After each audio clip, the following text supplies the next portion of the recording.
Phosani's Nightmare is one of the most punishing bosses in old school RuneScape. With the recent buffs to Inquisitor armor, there has never been a better time to start sending this boss. She hits hard, but with some practice, she's basically damageless, making this one of the most rewarding fights in the game when you do it right.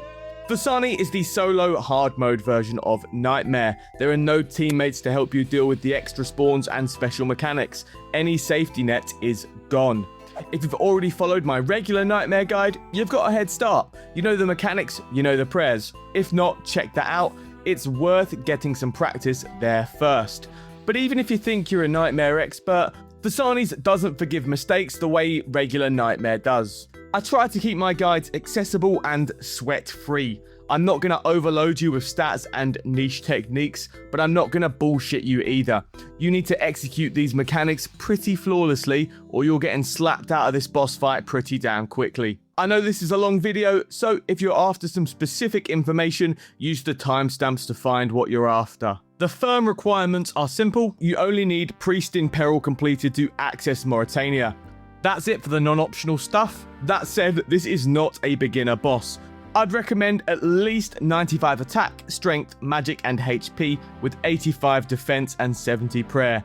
You can do it with less, but even with maxed combats, this is a long fight. So if you actually want to have fun here, you'd better go just chain yourself to the Gemstone Crab until you have these stats. I'd recommend having a Taste of Hope completed for the Draken's Medallion. It's got some useful teleports that we'll cover soon.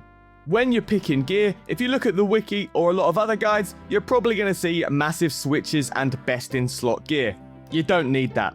Obviously, the stronger the gear, the better. If you have it, you can bring it. But dealing with big switches whilst you're learning isn't necessary, and to be honest, it's probably going to get you killed. You're better off bringing extra food and potions instead. Let's cover the absolute minimum you should go in with and give you some ideas on sensible upgrades. You absolutely need a crush weapon at Phosani.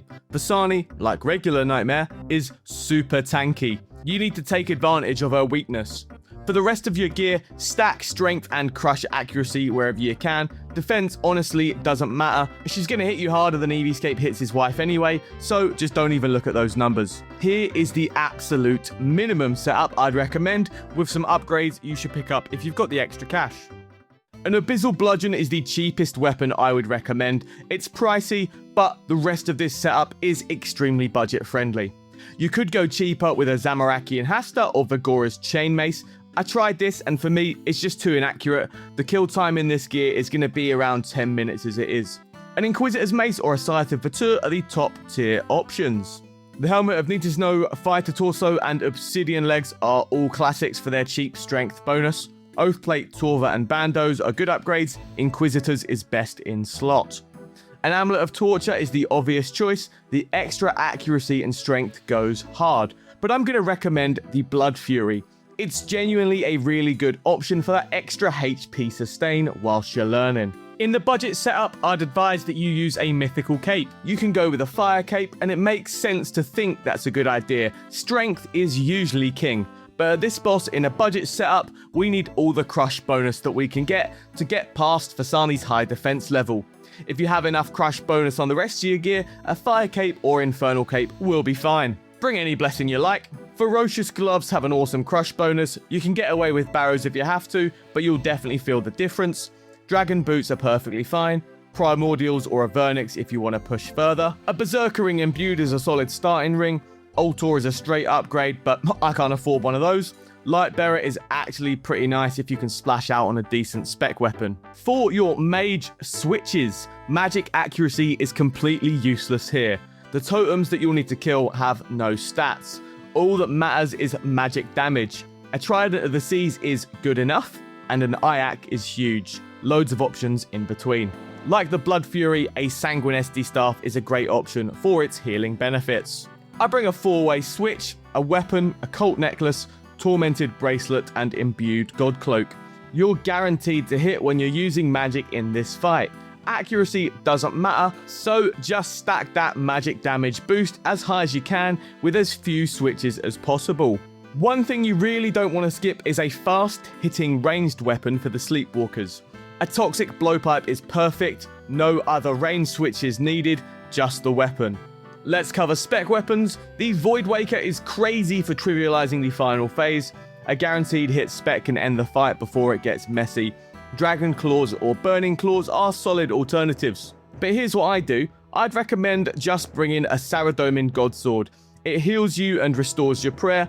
It's got some great situational uses. You'll see how we use it soon, abusing some of the mechanics to get some massive heals. Now we're geared up, let's look at everything else you need to bring. For potions, you need 1 super combat potion and 1 Sanfew serum. Bring 5 super restores as your prayer restoring potion of choice. This is useful because we're going to bring at least 1 Sarah brew. You'll need the restores to replenish your offensive stats. The brew is a really nice bonus when you're learning. It's a huge amount of HP in 1 inventory slot. I like to bring 4 Karambwans for combo eating. You can use these alongside your hard food and your brews to heal a big chunk of HP in a single tick if you take a nasty hit. Genuinely useful for a boss that can wipe you out as quickly as this one. The rest of your inventory is going to be full of anglerfish. There are sections of downtime during the fight where you can eat without wasting damage, so use them when you can. Bring your Draken's Medallion for the teleports, and we're almost ready to go. Before you leave the bank, pre-potting is essential for this fight. Eat an anglerfish at the bank to overheal. This helps you avoid getting 2-shot immediately and helps you maximize the amount of supplies that you can bring in. Drink a dose of stamina before you leave or you won't make it to the boss without running out of run energy. Phosani is in the same place as regular Nightmare, the Sisterhood Sanctuary underneath Sleep in Mauritania. But you access her separately through the Pool of Nightmares, which is in the raised section just on the north of the main arena. The fastest route here is the Sleepy Tablet upgrade to your Draken's Medallion. You get this as a drop from Phosani herself.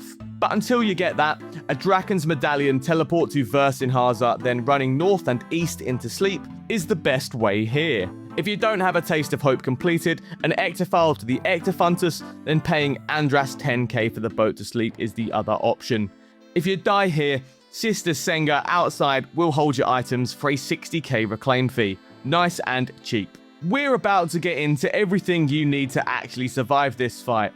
But before we do, if you're finding this useful so far, drop the video a like. It genuinely helps improve my reach on YouTube and helps me get these guides to the people who need to see them. And subscribe if you want to see other guides aimed at helping you get that first boss KC in reasonable gear. Phosani has multiple phases that you need to be aware of. Let's give you an outline of the entire fight so you can understand what's going on before tackling each phase in a bit more detail.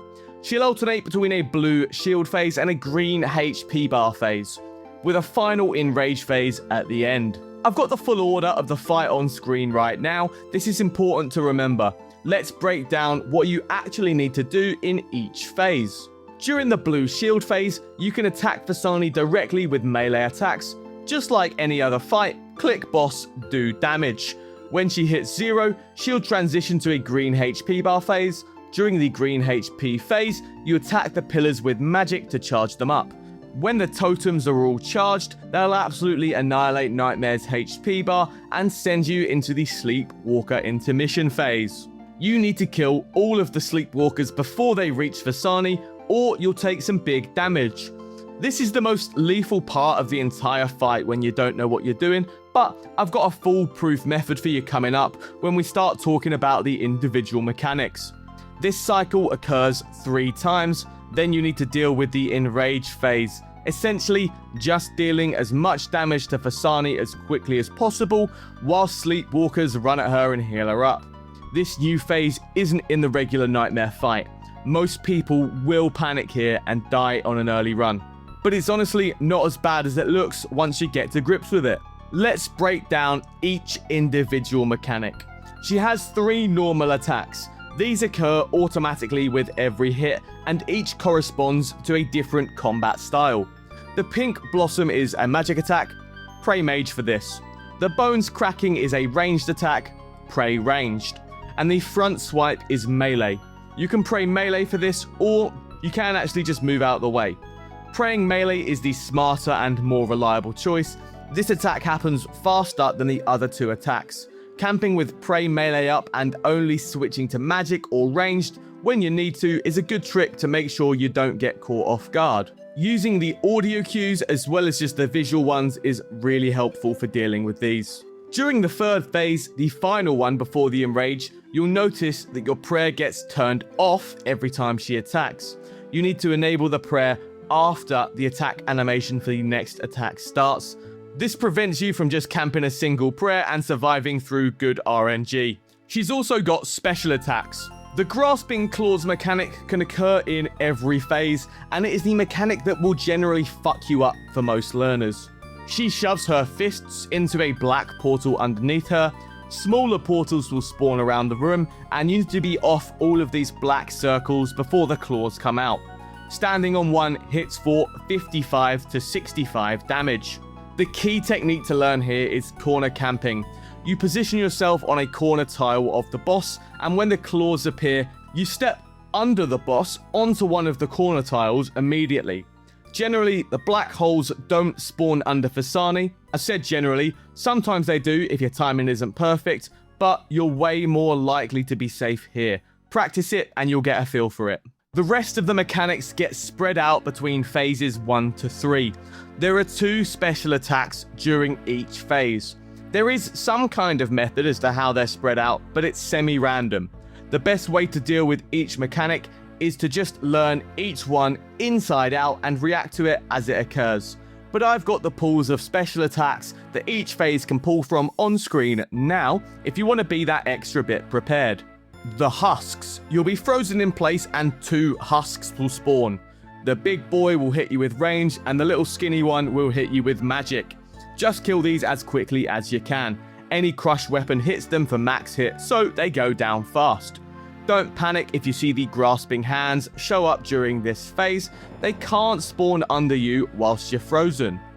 The Parasites. You'll notice your HP orb turn pink. This means you're infected. After about 10 seconds, an alien chest burster rips out of you for massive damage, then starts healing her. Simply drink a dose of Sanfu before it pops out to reduce the damage that you'll take. Once it does spawn, kill it immediately. You will always max hit on a weakened parasite. That's why I recommend a Saradoming Godsword. That spec will heal you up really nicely here. The Corpse Flowers. The room will split into 4 quadrants. The quadrant with the pale flowers on either side is safe. Red means danger. Who would have guessed? Stand in a bad quadrant and you'll take rapid damage that also heals the boss. This one is always paired with the Grasping Claws going off at the same time. Whilst standing directly on the white flower tiles on the edges is safe, I'd recommend not standing on them. They massively obscure your vision of the dangerous Grasping Claws. Spores, a bunch of mushrooms, spawn around the arena, step within one tile of one and it will explode. Your run is disabled, your attack speed slows, and every time your character yawns, your prayer gets drained. These aren't individually dangerous, but like the Corpse Flowers, this is always paired with the Grasping Claws. Dodging these while slowed is a fucking nightmare, excuse the pun. The Curse, your whole screen will flash pink. Your protection prayers get shuffled to the right. Melee activates magic. Magic activates missiles. Missiles activates melee. This lasts for 5 of her attacks, then ends on its own. Keeping count is ideal, but if you're small-brained like me, the chat box tells you when it's over. Struggling with this at first is normal, you do just get a feel for it after a while. If you're ever unsure which prayer you're actually using, look above your character's head, not in the prayer book. The Surge. She teleports to one edge of the room and Naruto runs to the opposite side, hitting for up to 80 if you're in the path. Simply step out of the way. Very easy to deal with when you're paying attention, very lethal when you're not. We've already mentioned the Sleepwalkers intermission phase that occurs between every major phase. Here's how it works in a bit more detail. At the end of each phase, you'll get a certain amount of these guys spawn. They will run towards the center of the arena where Nightmare will be waiting. If they reach her, you'll take massive damage. There are 2 in phase 1, 3 in phase 2, and 4 in phase 3. The more you let through, the more damage you take. Realistically, you should kill them all. Here's how you do it. Position yourself in the center of the arena right before the transition. Then, when you see the Sleepwalkers spawn, get on them as soon as possible with your fast ranged weapon. With all of those special attacks memorized, the last thing you need to know about is the final phase. This is where Phosani is a different beast entirely from the group version. It's the final sticking point before getting your first KC. After you charge all 4 totems in phase 3 and she takes the pillar blast, she doesn't die as she would in normal Nightmare. You deal with the Sleepwalkers for a last time and she goes into a final stand, repeatedly using grasping claws while Sleepwalkers continuously rush in from the edges. Your one job here is to end the fight as fast as possible. Don't focus on the Sleepwalkers, focus on her. They only hit for 15 damage if they reach the boss here. Your goal is to just out DPS the healing and damage the Sleepwalkers will do. Before the phase starts, top off your HP, make sure you're boosted with Piety and your combat potion, and have your spec energy at 100%. If you bought Voidwaker or Claws, you can just dump your specs immediately. It can be enough to finish off the fight very quickly, cheesing this phase. Just make sure to prioritize not getting hit by the grasping claws first. But if not, the SGS actually slaps here too. You don't have to rush dump the specs immediately if you go for this option. You can use it when your HP gets low to heal up and restore prayer without wasting time eating food. Little extra sip, this is a long fight. It's entirely possible that you run out of food. If it happens, activate Redemption. You don't need protection prayers during this phase, and it can heal you up nicely if you get hit to low HP. It saved me more times than I would like to admit. Try to keep corner camping on the grasping claws, keep your prayer up, pray that the RNG is in your favor, and you will get this phase done. Before we piece it all together, check out Natura, the sponsor for this video. They make flavored toothpicks that are an awesome aid for breaking any bad habits that you might have. Snacking, smoking, biting your nails, whatever. I'm trying to shift a few kilos right now, and some of these sweeter flavors genuinely stop me reaching for the snacks. You can use code BOOT for 10% off. The link is in the pinned comment below. There is a lot to learn for this boss, but it is worth it. It's definitely going to take some practice to digest all of that information. Let's just blast through a summary to refresh everything real quick to make sure it sticks. Gear up in your best crush and strength gear. A Sanfew serum is essential, then bring a super combat potion, super restores and some combat food. A brew is nice when you're learning. Before you even leave the bank, overheal and sip that stamina. The fight has 3 standard phases, plus the Enrage Phase. Each standard phase has a blue shield bar that you smash with melee, and a green health bar where you charge the totems with magic. Take her through those, then go into the final burst. Special attacks are semi-randomized. Some people will tell you to learn all of the different combinations. I say fuck that, just learn each individual mechanic well and be ready for anything. At the end of each phase, kill every Sleepwalker using your fast ranged weapon. In the Enrage phase, ignore the Sleepwalkers and just win the DPS race.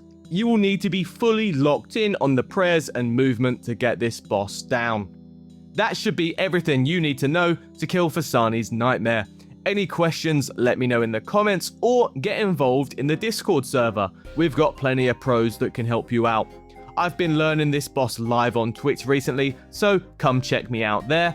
Huge shout out to the YouTube channel members and Twitch subscribers. You lot are the reason I can keep making these videos. Thanks for sticking around. I'll see you next time.